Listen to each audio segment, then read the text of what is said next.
Hello everyone, দিশার YouTube চ্যানেলে সবাইকে স্বাগত। আমি পরিমল। এই ভিডিওতে আমরা আলোচনা করব সঙ্গম ডাইনেস্টি। সঙ্গম ডাইনেস্টি বলতে এখানে বোঝানো হয়েছে যে সঙ্গম কাল অর্থাৎ 300 খ্রিস্টপূর্বাব্দ থেকে 300 খ্রিস্টাব্দের মধ্যে অর্থাৎ 600 বছরের মধ্যে যে যে রাজশক্তিগুলোর উত্থান ঘটে, যেমন চোল চের পাণ্ডব, সেই চোল চের পাণ্ডব বলতে পাণ্ডব বোঝানো হয়েছে এই সঙ্গম ডাইনেস্টি বলতে।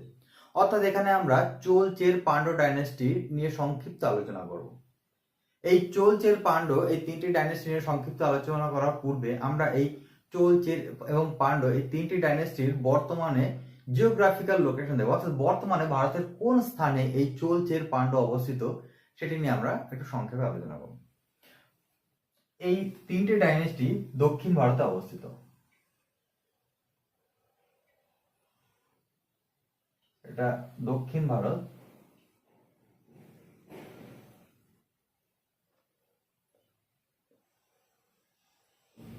এটা শ্রীলঙ্কা।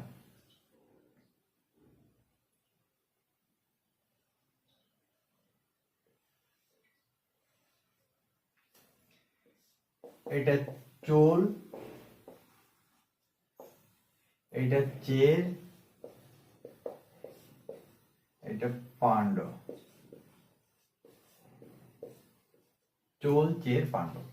তাহলে মোটামুটি ভাবে আমরা দেখতে পাচ্ছি এটা দক্ষিণ ভারত, তামিলনাড়ু, কেরালা, কর্ণাটক এই এরিয়ায় অবস্থিত চোল চের পাণ্ডব। প্রথমে আমরা আলোচনা করব চোল ডাইনেস্টি। চোল চোল চোল শব্দের অর্থ কি? চোল শব্দের অর্থ হলো নতুন দেশ। নতুন দেশ। চোল শব্দের অর্থ হলো নতুন দেশ।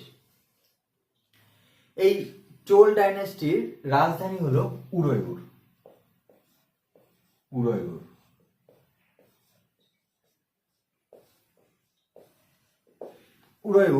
উদয়পুর চোল রাজ্যের রাজধানী। এই উদয়পুর সুতি বস্ত্রের জন্য বিখ্যাত। এটি শুধুমাত্র রাজধানী এবং সুতি বস্ত্রের জন্য বিখ্যাত নয়, এটি ছিল চোল ডাইনেস্টির একটি অন্যতম প্রধান বন্দর। এবং চোল ডাইনেস্টির আরো একটি বন্দর ছিল, উল্লেখযোগ্য বন্দর, সেটি হলো কুহার।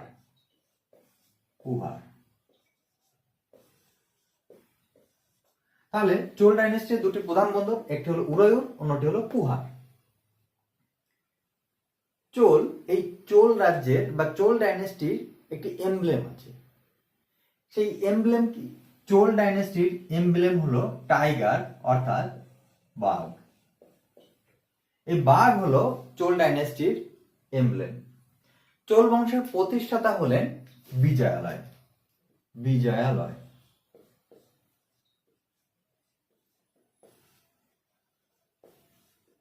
বিজয়ালয় হলেন চোল ডাইনেস্টির প্রতিষ্ঠাতা। এবং এই চোল বংশের আরো একজন প্রতাপশালী রাজা ছিলেন। সেই প্রতাপশালী রাজার নাম কারিকাল।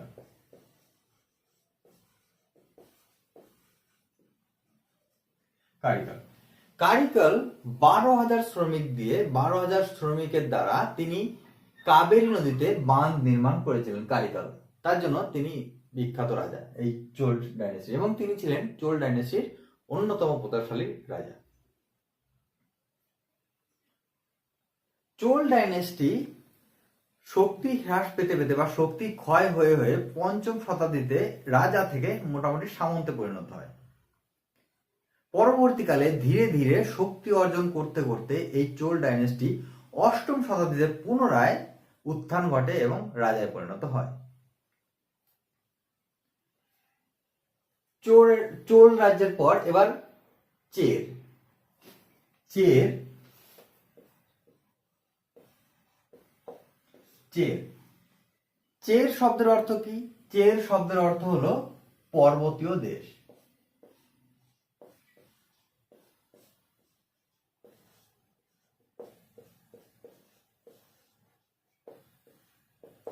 চের শব্দের অর্থ হলো পর্বতীয় দেশ, অর্থাৎ এই চের দেখে বোঝা যাচ্ছে এটা কেরালায়, এবং কেরালা অবস্থিত পশ্চিমঘাট পাহাড়, অর্থাৎ এখানে পাহাড় বেশি, তাই চেরকে বলা হয় পর্বতীয় দেশ। চেরদের একটি এমব্লেম আছে। এমব্লেম কি? এমব্লেমটা হলো তীর ধনুক। তীর ধনুক।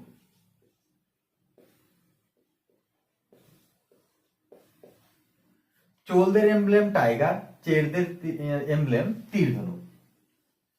তীর ধনুক হলো চেরদের এমব্লেম। এই চেরদের দুটি প্রধান বন্দর আছে। বন্দর দুটির নাম হলো, একটি হলো বন্দর চের, একটি হলো বন্দর চের, আরেকটি হলো বন্দর চের, আরেকটি হলো মুজারিস।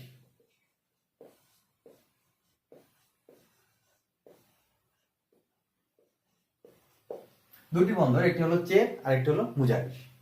এই চের ডাইনেস্টির রাজা হলো উদয়ন।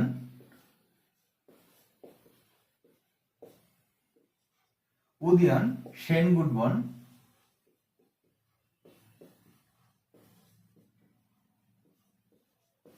উদয়ন সেনগুটবন এবং আদিগমন।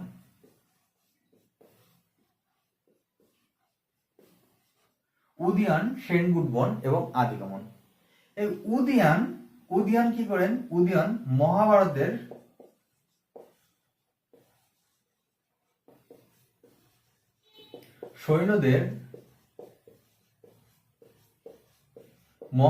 সৈন্যদের ভোজন করিয়েছিলেন। মহাভারতের সৈন্যদের ভোজন করিয়েছিলেন এই চের বংশের রাজা উদয়ন। আদিগমন কি করেছিলেন? আদিগমন আখ চাষ শুরু করেন।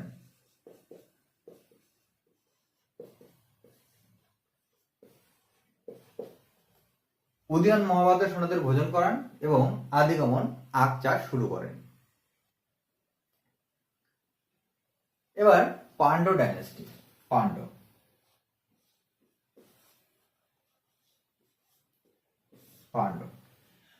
শব্দের অর্থ কি? পাণ্ড্য শব্দের অর্থ হলো প্রাচীন দেশ।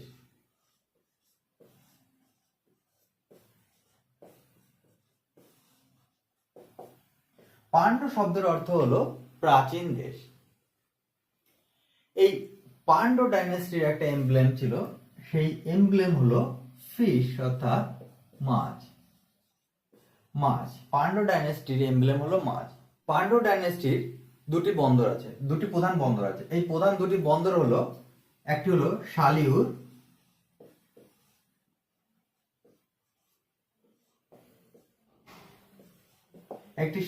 অন্যটি কোরকায়।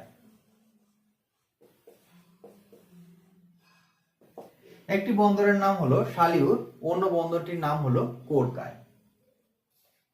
পাণ্ড্য ডাইনেস্টির দুটি বন্দর। এই পাণ্ড্য ডাইনেস্টির রাজা ছিলেন নেডিয়ান,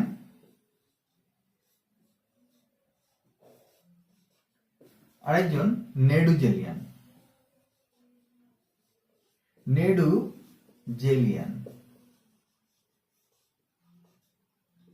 নেডিয়ান কি করেন? নেডিয়ান সমুদ্র পূজা চালু করেন।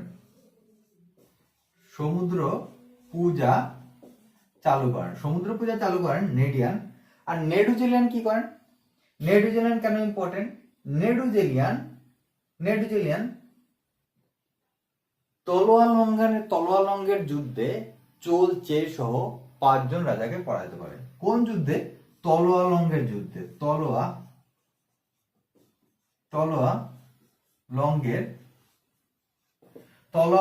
যুদ্ধে কি করেন? চোল চের সহ 5 রাজ্যকে পরাজিত করেন।